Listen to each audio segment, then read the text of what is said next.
One top analyst sees major producer troubles driving oil prices even higher. Scott Hanold is RBC's Managing Director of Exploration and Production Research. Tip ranks lists Scott as one of the top 3 most accurate analysts. Got some smaller cap picks for us here. And by the way, RBC had a conference. I was at a conference today. It was their conference. And yesterday, right, you had former OPEC Secretary General speak with our friend Alima Croft. And Mohammed Barkindo said something that caught my eye. I mean, he looked glum in terms of spare. He said there's no spare capacity, maybe a couple million barrels globally, which sounds like a lot, but it's not. He seemed more serious than I've seen him in more than 10 years. And I've known him for 10 years. What's your macro takeaway from that and your conference generally? Yeah, I mean, you said that surprised you, and I'll tell you what, it surprised all of us. It surprised the investors there, and it surprised the corporates. We had, roughly 100 corporate execs from big energy companies. They were all shocked at what he said. And look, I'll tell you this, is that I think it's, to the point that you made, investors, I think now are going to have to start believing higher oil prices are here to stay, at least for, some duration. When we look at the macro, big picture is that U.S. exploration production companies are not ramping up production, and not because they don't want to. There's logistical supply chain constraints out there. They're real. They're in the energy patch. And you couple that with service cost increase. Nobody's running out there and trying to get too active right now, and they can't if they wanted to. So, any kind of material growth, I mean, we're looking at, maybe the back half of 23 at this point. So we think fundamentals, warrant $100 oil for a while. And to Guy's point, and answer sort of Guy's sort of question that he posed, let's say oil falls. Let's say oil goes back down to $100 a barrel, okay, or stays at 120 for the next 2 years. Does that mean the stocks stay or fall, or can the stocks like ROCC, California Resources, CRC, can they keep going up even if oil does not?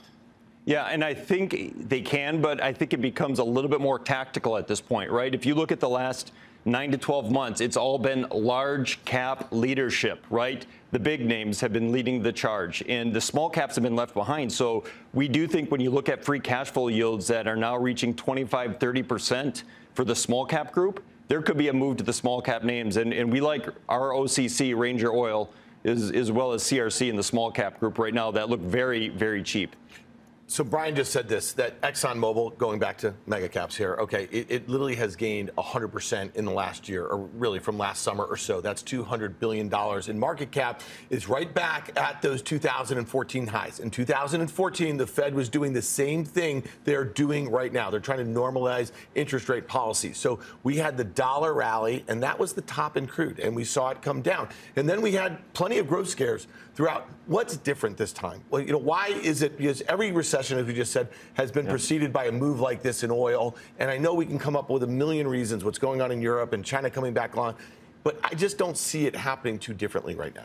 Yeah, and I'm probably the last person to ask, is it going to be different this time? Because I'm always like, it's never different. It's always the same. But this time is different because if you go back historically, oil and gas companies didn't make money. They didn't make cash flow, right? You have high oil prices, costs are high, you spend a lot of money, you burn cash. That was I was going to say, Scott, can I correct you? They did not just make money. They literally threw a pile of money into a fire, threw gas on it, lit it on fire. Not the large integrated. That's not true. I mean, these are 10 years. They burned through investor capital. That's why, right? I mean, nobody... I was going to say something. I should give Zay something anymore. I think some of the larger, more integrated companies globally had better discipline. Not some of the smaller, the exploration, production focused companies.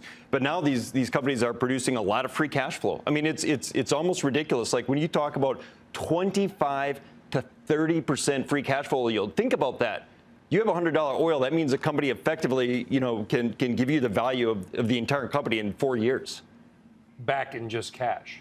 Yeah, but that's assuming that crude stays here. And so, again, going back to why it's not different is that, crude is literally going to make this move. Everyone's convinced it's going to 150, so it's going to go to 150. And then it's going to crash the global economy, and the demand's going to fall off. And then it's going to come in. And all these people piling into ExxonMobil up 100% on the year with a $450 billion market cap at all-time highs are going to be look back and be like, oh, my goodness, that was the mother of all triple tops, head and shoulders, whatever you want. I mean, like, it's just the way it's going to be. I don't mean to sound so certain about it, that. But I think piling into these names right now doesn't make a whole heck of a lot of sense. Talking about your OIH, and Guy just talked about it, Schwab, Howe, Baker make up about 50% of the weight of that. Look at a log chart over 20 years, you see it's breaking out above that downtrend. There's probably a case to be made there if there's going to be greater investment, but I don't see it as far as the large integrators are concerned. Yeah, it's a volatile sector, and I'll give you, there will be opportunities to step, the companies will pull back. That's when I think you got to step up. But fundamentally, there is still more value.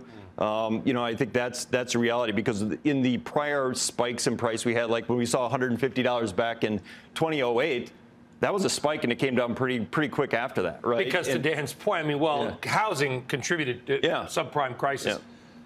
But for the last four whatever recessions were preceded by higher energy costs. So I think that's the worry. How long does it stay high? But we're looking at names like ROCC and CRC. I think we got to be tactical. We got to look at some SMID caps that have been left behind, and those are where I'd want to put my next dollars. Good stuff. Scott Handel, RBC. By the way, thanks for having CNBC at your conference. Absolutely, appreciate it. Be there next year. Just do it in like Miami or Austin or Houston. Anyway, all right.